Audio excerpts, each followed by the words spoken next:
Jenis pekerjaan selanjutnya yaitu pelebaran perkerasan dan bahu jalan. Di mana untuk pelebaran perkerasan ini merupakan pelebaran dari perkerasan aspal atau perkerasan beton ke bagian samping kiri maupun kanan badan jalan.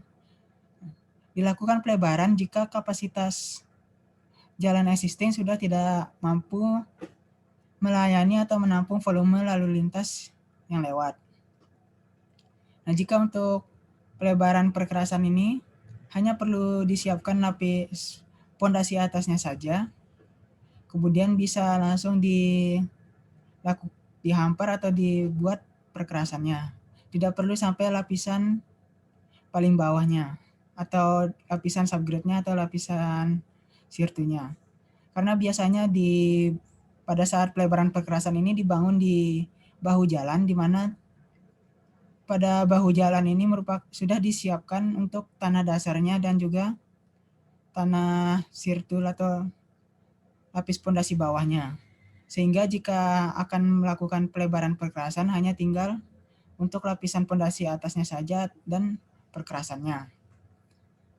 Nah, untuk bahu jalan ini bisa berupa hanya tanah yang dipadatkan saja atau biasa juga ditutupi dengan aspal yang kemudian ditandai dengan marka, di mana pada bagian tepi jalan itu dianggap sebagai bahu jalan dan juga bisa berupa cor-coran semen.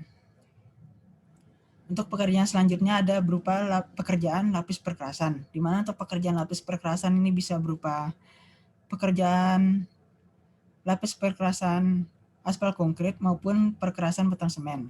Nah, untuk lapis perkerasan ini dimulai dari persiapan tanah dasar, kemudian lapisan sirtu atau lapisan pondasi bawah, kemudian lapisan pondasi atas. Nah, untuk lapisan pondasi atas ini bisa berupa agregat kelas A maupun kelas B.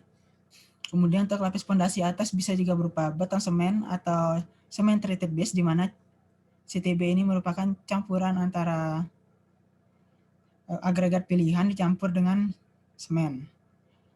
Selanjutnya ada yang dinamakan lapis resap pengikat dan lapis perekat, di mana dua lapis ini hanya digunakan pada lapis perkerasan aspal agar aspal yang dihamparkan itu menempel dengan lapis pondasi agregat yang ada di bawahnya. Untuk pekerjaan-pekerjaan lapis perkerasan ini membutuhkan banyak sekali alat berat, dapat berupa scraper maupun pemadat atau kompaktor. Pada pekerjaan lapis perkerasan ini dibutuhkan cukup banyak alat berat seperti scraper, kompaktor, bahkan dump truck pun juga termasuk cukup banyak dibutuhkan karena digunakan untuk mengangkut material dari lokasi batching plant atau lokasi penambangan ke lokasi pekerjaan atau proyek. Nah, selanjutnya jika sudah mencapai lapisan perkerasan paling atas, tergantung dari proyeknya apakah menggunakan aspal konkret atau lapis perkerasan aspal atau perkerasan lentur ataupun beton semen atau perkerasan kaku. Nah, untuk perkerasan aspal konkret ini juga dibutuhkan banyak alat berat yang perlu dihitung dalam rencana anggaran biaya seperti pneumatic tire roller atau pemadat dengan roda karet dan juga aspal sprayer. Dan juga untuk tenaga manusianya cukup banyak dibutuhkan. Kemudian untuk perkerasan beton semen, untuk perkerasan beton semen ini juga perlu diperhatikan jenis-jenis pekerjaannya, apakah dilakukan dengan manual atau dengan alat penghampar beton semen seperti contoh pada gambar sebelah kanan bawah ini. Nah, namun untuk perkerasan beton semen ini juga dibutuhkan tenaga manusia untuk membuat perkerasan beton semen yang sudah dihamparkan ini menjadi lapisannya agak kasar agar tidak licin. Dalam bangunan transportasi untuk pekerjaan struktur dikhususkan untuk pembangunan atau pekerjaan jembatan. Bisa termasuk jembatan beton, jembatan girder beton, jembatan rangka baja, jembatan yang menggunakan kabel maupun jembatan kayu. Di mana pada pekerjaan struktur ini memiliki banyak unsur seperti beton ready mix, beton pratekan, kemudian ada baja tulangan. Nah, kemudian untuk baja struktur ini yang digunakan pada struktur rangka baja. Untuk baja tulangan ini yang digunakan pada bagian girder jembatan beton.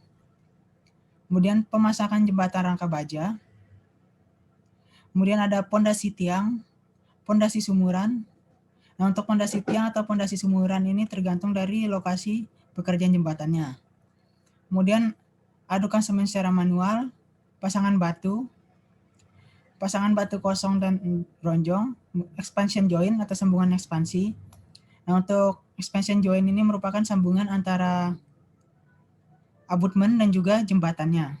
Karena untuk di abutmen dan jembatan ini tidak menempel secara keseluruhannya.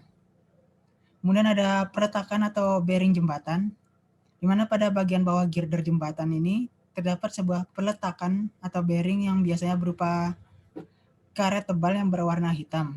Karena untuk girder jembatan ini tidak langsung menempel pada abutmennya.